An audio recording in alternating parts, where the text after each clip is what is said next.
What's up YouTube, Darren from Zephyr Wargames, and as you can see, we have got new Noble Knight support, and we've also got confirmed Noble Knight support for the next 3 sets as a TCG kind of exclusive. And straight off the bat, you've got 2 of the brand new Noble Knight cards, and they are both really, really good and powerful. I will take you through their effects as I take you through the deck profile. So, we'll zoom out a little bit here, and we'll start off with the brand new Noble Knight Pellimore. This card was actually really, really good at sneak because he was a 1900 base. You target 1 Noble Arms equipped spell equipped to this card and 1 face-up monster your opponent controls. Destroy them, then draw 1 card. Also, this card cannot attack for the rest of the turn. Doesn't really matter. It clears off your opponent's board, and if you haven't used the revival effect of your equipped spell, it then comes back and re-equips to this monster. So it's not really a loss. Or if you just want to get rid of the equipped spell and put it onto another one of your Noble Knights, again, not a loss. Triple Noble Knight Madrot, of course, still have to play Madrot. It's very, very powerful, very, very useful, especially if you get board wiped, you can restart with this guy. Of course, Brothers, again, are also very, very important, giving you the recyclability in your graveyard for the plus draw, so like Degusto Emerald for the deck, 2400 Defender, and then releasing your hand of more Noble Knight monsters. I've got triple Gwyn and double of the new one, Custian. Now, the reason I've got triple Gwyn is because it requires you to have a normal monster. Now, it can go both ways. If you've got a Boars or a Madrot on board, then Gwyn is more useful. Custian is the issue is because it's a hard once per turn. Now, I was talking to Ollie from Tier 0 about this earlier, and he actually said that drones, so Skystriker Drones is very, very good in this deck, in the fact that the token is a warrior. Now, I was just as surprised that the token was a warrior when I hadn't looked into the self. So, alternatively, you could take one of these out for a warrior token, because when you play that, of course, that is a warrior token that can be used to go into Isolde. So it gives you a bit more consistency over these guys here. But because we want to go pure Noble Knights, I prefer 3 and 2. Now, because we've got less normal monsters, you can go 2 and 2. Or, of course, you can go 3 Costain and 2 Gwyn. It's really down to your personal playstyle and just how you kind of see it working out in testing. In testing, this has worked just nicely for me because I normal summon out my Madrot, then I can special summon out the Gwyn and push my plays further forward. Gwyn never really becomes dead because it is a nice 1900 base beta, so I don't really want to always be on the defensive. We've then got 2 Boars of the original combo, Madrot into Boars. Boars obviously gets you your equipped spells to grave, but what you've got to be careful with your Boars is you're going to be putting your equips to grave anyway using Isolde, so you've got to be careful what you're putting down. We've then got the one Justin. This is just for a bit of protection and a bit of play around. You don't have to play this. It's the exact same reason you can, and you can choose to play or not play like Galavad as well. You've got a lot of options to play around with your monsters. We've then got 2 Merlin, nicely in secret now, no longer platinum. 3 just becomes a little bit too cloggy because it does lock you into Noble Knights. It is very, very useful, but mainly once you get you into your Madrot, so you've got to be very, very careful when you use him. And the issue is his spellcasters, who's not easily searchable. If you want to bump it up to 3, by all means do so. 2 has worked out perfectly enough for me. 2 Guinevere, of course this counts as a Noble Arms as well, so it's very, very helpful. It just can't be sent with Isolde. But it's still very, very powerful to loot from the graveyard and give you a bit of protection on your monsters. So that's it for the Noble Knights themselves roundup. I should probably mention what the new one Costain does. So if you control a Noble Arms equipped spell, you special summon this card from your hand, but you can only do it once per turn. A Noble Knight XYZ that was special summoned using this, XYZ or link summoned using this card of material gains the following effect. If this card is special summoned, you can normal summon 1 Noble Knight monster during your main phase, in addition to your normal summon or set. Only gain this effect once per turn. You cannot special summon monsters from the extra deck for the rest of this turn except Noble Knights. So it's very, very useful in giving you that additional normal summon. It just then comes down to whether you want to be special summoning Gwyn from your hand or whether you want to be normal summoning or special summoning Costanian from hand as well. Entirely down to you, no arguments for either or. Triple Glory of the Noble Knights, incredibly powerful card that we got back in Expo. And then for the equipped spells, we've got, well, that can count as any of the equipped spells. We've got Triple Destiny, because I think it's probably one of the most powerful ones next to Caliburn, because you've got to protect your monsters from battle. Sometimes they're not strong enough to deal with boards, so being able to protect them from battle is just as important. Caliburn, giving you that 500 life points, also combos off nicely with the new Noble Arms of Claret. We play 2 Excalibur, this of course helps you XYZ rank up, and then 2 of the brand new one, Claret, you pay 500 and you can attack directly with that monster. Again, a very, very useful card. It gives you additional target off of Isolde to send as well.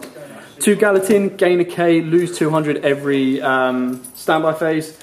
2, not even going to try and pronounce this one, I always get it wrong, but this can kind of just deal with back row for the loss of 500 attack. It's another name to send from your deck with Isolde as well. 1 Roader to search out any of your monsters apart from Merlin. The 1 last chapter of the Noble Knights for those last chance pushes. And then the Monster Reborn, of course, to revive any of your monsters. Now, you have noticed that there is a lack of hand traps in this deck. Like I said, we are going pure Noble Knights, no messing around. We want to go all out Noble Knight on this one. If you do want to put hand traps in, of course, you put the staples, Ashes, Drolls, and stuff like that in. If you do so, that's where you cut your Dristans, you cut your Guy Wens down, and you kind of move your place further forward towards that way.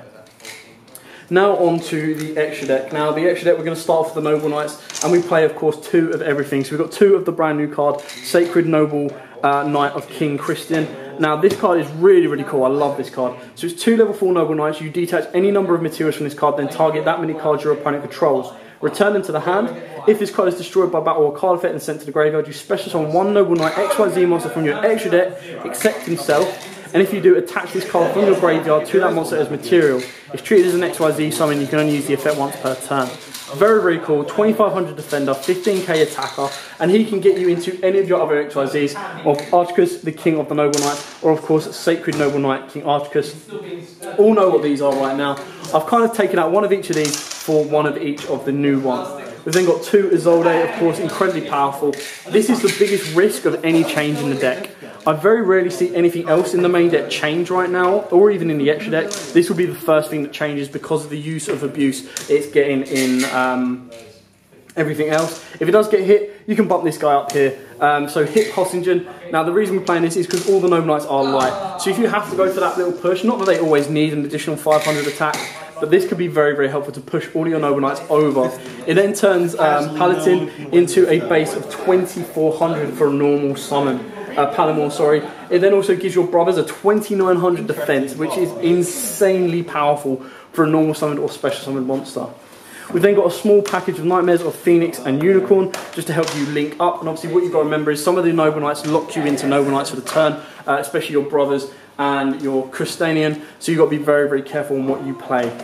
We've then got the 1 Borrello Dragon, and then of course we've got a staple rank 4s of Baguska, and then Utopia into Utopia the Lightning, just to deal with any troublesome boards you might come up against. Of course you do have alternatives you can put in. You can add in Abyss Dwellers, you can go for freeze of any of these, and then if you wanted to play a Scapegoat package, you've got Mischief Radiant Link Spider to push your place further forward that way. But like I said, you're locked into Noble Knights sometimes, so you've got to be very, very careful of the way you play this. Anyway, that is it for the Noble Knight profile. I hope this has helped in giving you a couple of ideas. It could be considered budget if you really, really wanted to do. So we are going to consider this as a budget profile because there's nothing in the main deck that really, really crushes the price. The price in the extra deck comes with Isolde. So the whole main deck, you can pick up all the new cards for like pounds and stuff like that. This guy will probably drop to about 4 quid. The rest of the stuff you can get in platinum. If you take out the Unicorn and the Borrelode, and then if you drop your Isolde down to 1 if you want to, because you can recycle it with brothers. Or of course, if you want to spend your £30 budget on that, and then spend the remaining £20 on the rest of the deck, easily done, very easily done. So, I hope this helped. I hope this has given you a couple of ideas on the deck yourselves and playing it around. I've given you both the budget version and, of course, a full power version. If you want to put more money in there, you put more hand traps in there. That puts your money bracket through the roof. If you don't and you want to keep it budget, all you need to do is take out the Unicorn, and even then, Unicorn's not hugely expensive, and the Borrelode. So wait for the Tim reprint on the Borrelode. That will become cheaper. This can be like any kind of link free you want, or like I said, you can bump up some of the new Noble Knight cards or the old Noble Knight cards. Entirely up to you. But thanks for watching. Don't forget to like, comment, subscribe, share. Till next time, guys. Don't forget to check out the rest of this week where we're going to have so many more Cybernetic Horizon deck profiles. We've still got Cyber Dragons we haven't done for you guys yet. We've still got Demise or Demi Kings. We've still got an updated BLS, an updated Cyber Angel, updated Blue Eyes Chaos Max, and they're just the ritual ones, not to mention the rest of the decks that can also be bumped through this set. If you missed any of our previous videos, we've also got Dark Magicians, we've got Necros, and we've got the Mech Knight Invoked as well. So there's plenty more coming for you guys, so stay tuned, and of course we'll have that massive box opening for you guys coming out on Thursday. So for now, don't forget to like, comment, subscribe, share, and as always, happy dueling. Also YouTube, thanks for watching that video. I hope you liked it. If you did, hit that like button, and of course don't forget to hit that big red subscribe button in the bottom left hand corner and the notification bell so you don't miss out on anything. We've got more deck profiles, duels, pack openings and many more Yu-Gi-Oh videos coming up for you all year round, so don't forget to stay tuned for all of that. Thanks, and as always guys, happy dueling.